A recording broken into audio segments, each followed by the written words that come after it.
کیا بات ہے، کیا کام ہے؟ وہ کچھ گواہی دینا ہے، بہت امپورٹنٹ کام ہے، بڑا اہم کام ہے، آپ کو گواہی دینا ہے، چلیے آپ۔ حضرت بیچارے سیدھے سادے تھے، چل دیے۔ اب جب حضرت پہنچے اس عورت کے گھر میں تو حدیث کے الفاظ ہیں، لونڈی جب اندر گئی دروازہ بند، اور اندر گئی دوسرا دروازہ بند، اور اندر گئی تیسرا دروازہ بند، 7 دروازوں کے اندر لے کے گئی۔ لاسٹ میں کمرہ تھا، کمرے میں وہی بدچلن عورت تھی، خوبصورت عورت تھی، اور ایک چھوٹا سا بچہ تھا جس کے بغل میں، جس کے بازو میں چاقو رکھا ہوا تھا، اور ایک شراب کا جام تھا، شراب کی بوتل تھی اور گلاس رکھا ہوا تھا۔ عورت نے کہا تمہیں 3 میں سے کوئی ایک کام کرنا ہے، یا تو تم میرے ساتھ زنا کرو، یا تم اس بچے کو قتل کر دو، یا تم شراب کا ایک پیالہ پی لو۔ اس نے سوچا زنا تو بہت بڑا گناہ ہے، بچے کو قتل کرنا اس سے بڑا بھی گناہ ہے، اس سے آسان کام یہ ہے کہ میں شراب پی لیتا ہوں۔ غور سے سننا میرے وہ بھائیوں جو زندگی میں کبھی شراب کے قریب گئے ہو، بڑے درد کے ساتھ یہ واقعہ بیان کر رہا ہوں۔ عثمان غنی رضی اللہ تعالیٰ عنہ کہتے ہیں اس انسان نے سوچا کہ شراب پینا یہ ہلکا کام ہے، چلو میں شراب پی لیتا ہوں۔ اس نے شراب کا ایک پیالہ اٹھایا، اس نے شراب کو پیا، شراب پینے کے بعد اس کو اور طلب محسوس ہوئی، اس نے کہا ایک اور پیالہ پلاؤ، اس نے ایک اور پیالہ پیا، یہاں تک کہ شراب کو ختم کر دیا، اور جب نشے میں ہو گیا اس نے اس عورت کے ساتھ زنا بھی کیا اور اس بچے کو قتل بھی کر دیا۔ عثمان غنی کہتے ہیں لوگوں، شراب کی لت اور ایمان ایک دل میں اکٹھا نہیں رہ سکتے، اگر شراب کی لت لگ جائے تو ایمان نکل جاتا ہے، اور ایمان ہے تو شراب کی لت نکل جاتی ہے۔ یہاں اس مجلس میں اگر کوئی ہمارا بھائی بیٹھا ہو جس کو اللہ نے اس بری عادت میں وہ مبتلا ہو گیا ہو، تو میں اللہ سے دل کے ساتھ، اور تہجد کا یہ ٹائم ہے، رات کا ٹائم ہے، میں دعا کرتا ہوں اللہ اس کو اس گندی عادت سے بچا لے۔ میرے بھائیوں، یہ وہ عادت ہے جس کو اللہ کے پیارے نبی نے فرمایا ام الخبائث، تمام برائیوں کی جڑ ہے، تمام گندگیوں کی ماں ہے، اور آپ نے اگر جوانی کے دور میں شراب پی ہے تو آپ کو اس جوانی کا حساب دینا ہے کل قیامت کے دن۔ اللہ کے پیارے نبی کہتے ہیں قیامت کے دن دوسرا سوال کیا جائے گا، وَعَن شَبَابِهِ فِيمَا أَبْلَىٰ، تو نے اپنی جوانی کو کہاں گزارا؟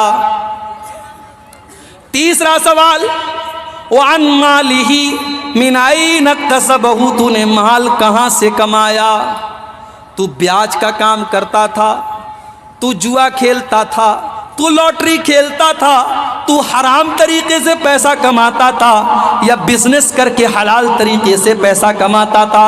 تو اچھا مکان بنا لے، تو بہترین گھر بنا لے، تو کروڑوں کی گاڑی خرید لے، اسلام کو کوئی اعتراض نہیں ہے، اللہ اور اس کے رسول کو کوئی اعتراض نہیں ہے، لیکن تو نے حرام کی کمائی کا ایک پیسہ بھی اگر اپنے گھر میں تو لے کر کے آیا تو اللہ کو حساب دینا پڑے گا۔ من این اکتسبہ، تو نے مال کہاں سے کمایا؟ آج یہ مسئلہ بھی ہمارے نوجوان کے ساتھ، 10,000 کا موبائل اس کے پاس ہے، اب اس کے دوست نے آئی فون خرید لیا، 1 لاکھ 1.5 لاکھ روپے کا آئی فون خرید لیا۔ ایک صاحب مجھ سے کہنے لگے، ارے شیخ صاحب آپ اتنے بڑے مقرر ہیں، جلسوں میں جاتے ہیں، آپ کو تو آئی فون لینا چاہیے۔ میں نے کہا بھائی صاحب موبائل اتنا ہی مہنگا لو کہ کبھی کھو جائے تو ہارٹ اٹیک نہ ہو۔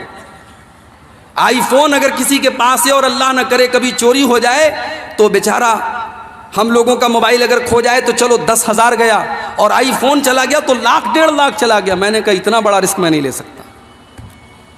تو آئی فون، اب دوست نے آئی فون خرید لیا، اب آپ کا دل دیکھ کر کے مچل رہا ہے، اب آپ نے کہا یار کیا کریں، چلو جوئے میں لگا دیتے ہیں، 10,000 روپیہ لگا دیتے، ہو سکتا ہے ہم 1 لاکھ روپیہ کما لیں اور ہم بھی آئی فون خرید لیں۔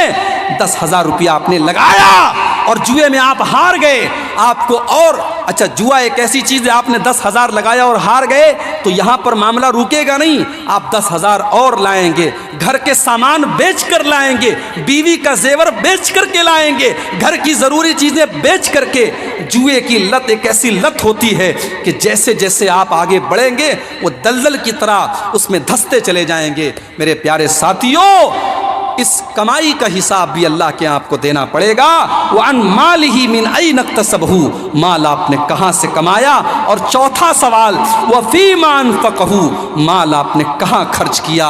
اور پانچواں سوال ہوگا وَمَاذَا عَمِلَ فِيمَا عَلِمَ، میرے بندے تو نے جو معلومات حاصل کی، تو نے جو علم حاصل کیا، جلسہ چل رہا تھا، بڑے بڑے علماء تقریر کرنے آئے تھے، رات کو 3 بجے تک تو نے تقریریں سنی تھیں، تو نے اس تقریر کے اوپر کتنا عمل کیا تھا؟ تو نے جو علم حاصل کیا اس علم کے اوپر تو نے عمل کتنا کیا؟ اس کا بھی تجھ کو حساب اللہ کیا دینا پڑے گا۔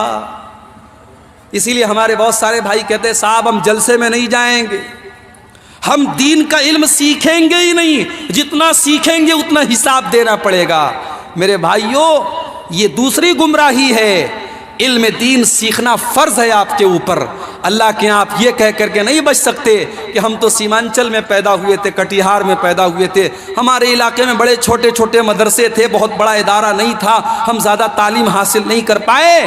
دین کا جو بیسک علم ہے، دین کا جو ضروری علم ہے، وہ کٹیہار اور سیمانچل کے مسلمان سے بھی پوچھا جائے گا، اور یو پی کے مسلمان سے بھی پوچھا جائے گا، اور دنیا کے ہر مسلمان سے اور ہر مومن کو قبر کے اندر سوال کا جواب دینا پڑے گا۔ تیرا رب کون ہے، تیرا دین کیا ہے، اور تیرے نبی کون ہیں؟ ان 3 سوالوں کا جواب ہم سب کو دینا ہے میرے پیارے صاحب۔ اب آ جائیے سورہ عصر کی طرف۔ والعصر ان الانسان لفی خسر، قسم ہے زمانے کی بے شک سارے کے سارے انسان گھاٹے میں، الا الذین آمنوا وعملوا الصالحات وتواصوا بالحق وتواصوا بالصبر۔